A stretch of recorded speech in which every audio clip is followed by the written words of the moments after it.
Olá, sou a professora doutora Raquel Ruiz, do Bunda na Cadeira e Sem Enrolação. Hoje nós vamos ver a Lei de Diretrizes e Bases da Educação Nacional, 9394 de 96, artigo 26A ao 31. Bora estudar! Gente, estamos ainda no capítulo 2 da Educação Básica, seção 1 das disposições gerais. Pessoal, nós vamos ver agora o artigo 26A. Nos estabelecimentos de ensino fundamental e de ensino médio, públicos e privados, torna-se obrigatório o estudo da história e cultura afro-brasileira e indígena. Gostam muito também desse artigo, ele costuma cair, tá? Primeira coisa que eu preciso situar, eu estou falando do ensino fundamental e do ensino médio, tanto público e privado, e é obrigatório o estudo da história, cultura afro-brasileira e indígena nestas duas etapas da educação básica. Parágrafo 1º. O conteúdo programático a que se refere este artigo incluirá diversos aspectos da história e da cultura que caracterizam a formação da população brasileira. Vocês vão perceber que esse parágrafo ele vai ser mais detalhista em relação aos conteúdos que precisa ser trabalhado. A partir desses dois grupos étnicos, tais como o estudo da história da África e dos africanos, a luta dos negros e dos povos indígenas no Brasil, a cultura negra e indígena brasileira, e o negro e o índio na formação da sociedade nacional, resgatando as suas contribuições nas áreas social, econômica e política, pertinentes à história do Brasil. Professora, preciso saber? Precisa. É um parágrafo que eles gostam de perguntar também. Parágrafo 2º. Os conteúdos referentes à história e à cultura afro-brasileira e dos povos indígenas brasileiros serão ministrados no âmbito de todo o currículo escolar, em especial nas áreas de educação artística e de literatura e história brasileira. Gente, primeiro tem esses conteúdos, de história e cultura afro-brasileira e dos povos indígenas brasileiros tem um caráter transversal, porque olha só, pode ser ministrado no âmbito de todo o currículo escolar, tá? Porém, aí ele começa a detalhar aqui, em especial, nas áreas de educação artística e de literatura e história brasileiras. Artigo 27.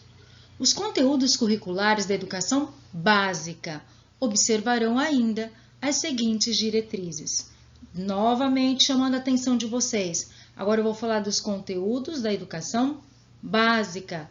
Aqui eu tenho educação infantil, fundamental e médio. O 26A foi específico para o ensino fundamental e médio. Então vamos ver, inciso 1.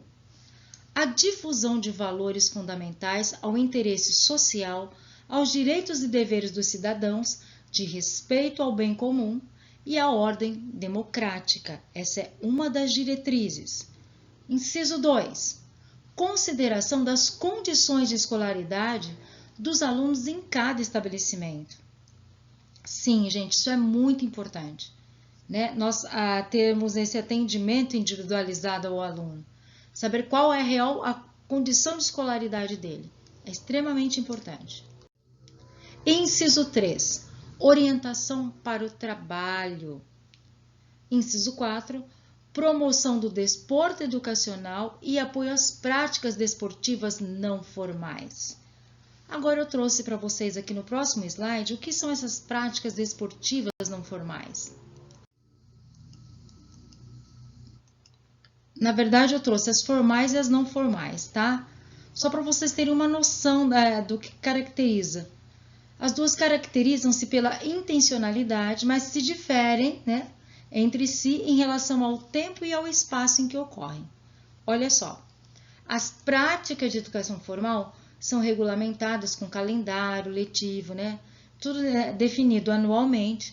Já as práticas de educação não formal podem acontecer em uma rua, em um salão de igreja, na sede de clube ou em uma organização não governamental, tipo ONG. e qualquer hora e momento. Só para trazer um pouquinho assim para vocês perceberem a diferença. Teste, nós vamos fazer um teste agora. Pessoal, olha essa questão. Conforme preceitua a Lei 9394, de 20 de dezembro de 1996, que estabelece as diretrizes e bases da educação nacional, em seu artigo 27, os conteúdos curriculares da educação básica observarão as seguintes diretrizes. Acabamos de ler. Está aqui fresquinho na memória. Vamos lá. Inciso 1. A difusão de valores fundamentais ao interesse social, aos direitos e deveres dos cidadãos, ao respeito ao bem comum e à ordem democrática. Perfeito, acabamos de ler, né? Continuando. Consideração das condições de escolaridade dos alunos em cada estabelecimento. Sim. Orientação para o trabalho. Perfeito. Promoção do desporto educacional e apoio às práticas desportivas não formais. Estão corretas as assertivas? Gente, só pode ser a E. Todas estão corretas. Acabamos de ler. Alternativa E. É o artigo como está na lei. Gente, por isso que eu falo, precisamos estudar literalmente as legislações. Outra questão. De acordo com a Lei 9394 de 96, LDB, julga as seguintes afirmativas. Olha a primeira. 1. O ensino da história do Brasil levará em conta as contribuições das diferentes culturas e etnias para a formação do povo brasileiro, especialmente das matrizes indígena, africana e inglesa. Gente, a gente leu inglesa? Eu lembro da europeia. Então, muito cuidado, professora. Você não precisa decorar, mas você precisa treinar o teu ouvido, tá? Por favor. Vamos lá, olha o 2. No currículo do ensino fundamental, a partir do 6º ano, será ofertada a língua inglesa? Sim. A exibição de filmes de produção nacional constituirá componente curricular complementar integrado à proposta pedagógica da escola, sendo a sua exibição obrigatória, sim, por no mínimo 4 horas mensais? Não. Gente, são 2 horas mensais. Então, A1 e A3 estão erradas. Olha a 4. O ensino da arte, especialmente em suas expressões regionais, constituirá componente curricular obrigatório da educação básica? Sim. Alternativa B. Gente, na primeira aqui, ó, se você acertou, você já ia direto. Você sabe que a primeira não é. Não são todas afirmativas, não tem o 1, não tem o 1. Se você não soubesse, você já iria direto na B. Só com a primeira. Artigo 28. Na oferta de educação básica para a população rural, os sistemas de ensino promoverão as adaptações necessárias à sua adequação às peculiaridades da vida rural e de cada região, especialmente. Gente, a educação básica, tá? Na oferta da educação básica para a população rural, é o sistema de ensino que vai promover essas adaptações, que vão ser necessárias à sua adequação às peculiaridades da vida rural e de cada região, agora especialmente. Inciso 1. Conteúdos curriculares e metodologias apropriadas às reais necessidades e interesses dos alunos da zona rural. Tem que ter, sim, uma adequação metodológica, né? Tem que ter conteúdos apropriados e, assim, de forma ligada à necessidade real desses alunos e aos interesses deles. Inciso 2. Organização escolar própria, incluindo a adequação do calendário escolar, as fases do ciclo agrícola e as condições climáticas. Então, o calendário ele se adequa ao ciclo agrícola e às condições climáticas. Inciso 3. adequação à natureza do trabalho na zona rural. Ou seja, né, essa educação, essa parte da educação básica, ela precisa ser considerada em toda a sua peculiaridade. Parágrafo único.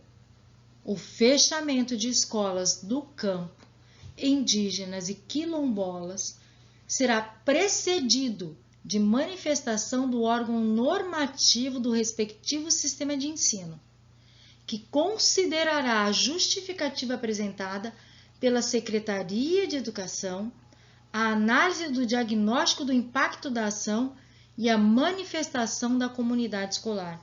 Então, para se fechar uma escola do campo indígena e quilombola, olha lá, tem que ter uma manifestação, antes que aconteça, tem que ter uma manifestação do órgão normativo, do sistema de ensino, né?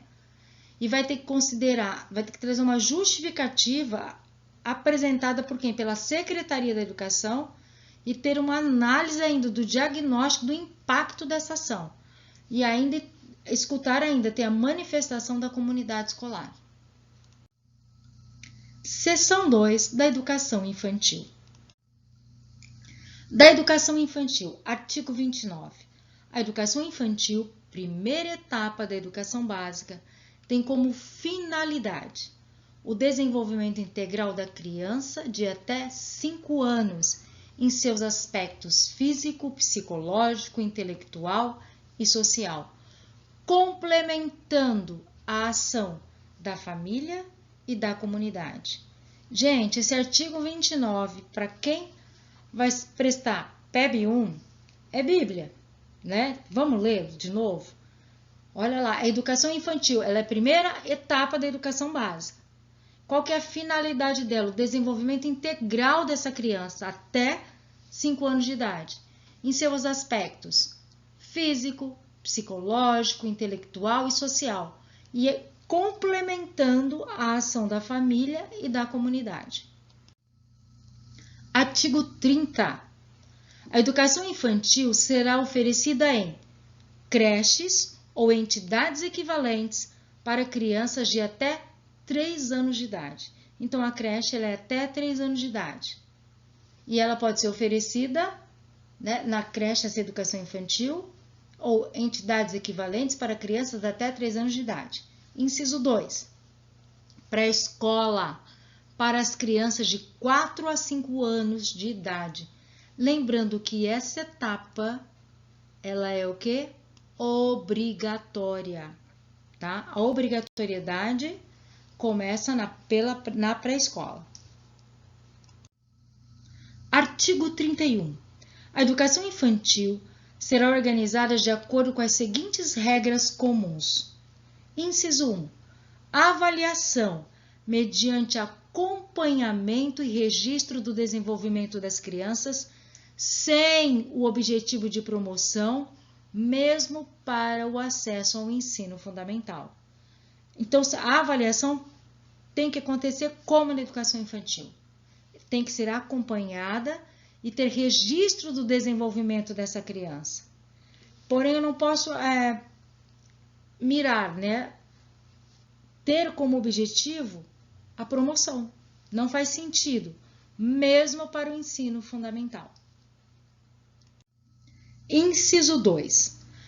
Carga horária mínima anual de 800 horas, distribuída por um mínimo de 200 dias de trabalho educacional.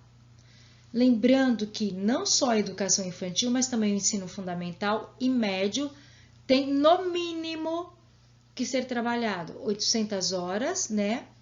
E os 200 dias de trabalho educacional anual. Olha o inciso 3. Atendimento à criança de, no mínimo, 4 horas diárias para o turno parcial e de 7 horas para a jornada integral. Vamos ler de novo. Atendimento à criança de, no mínimo, 4 horas diárias para o parcial, turno parcial, e de 7 horas para a jornada integral. Guarde isso. Inciso 4. Controle de frequência pela instituição de educação pré-escolar exigida a frequência mínima de 60% do total de horas. Então, na pré-escola, tem-se o controle de frequência e se exige 60% do total de horas.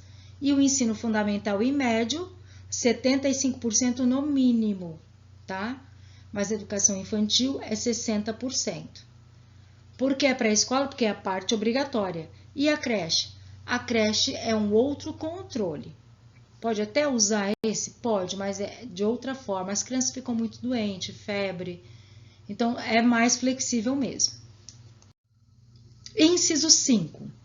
Expedição de documentação que permita atestar os processos de desenvolvimento e aprendizagem da criança.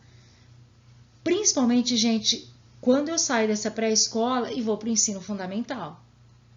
Professor, né, quando você vai para o ensino fundamental, você precisa ter uma documentação, um relatório do desenvolvimento dessa criança durante a passagem dela aí na pré-escola.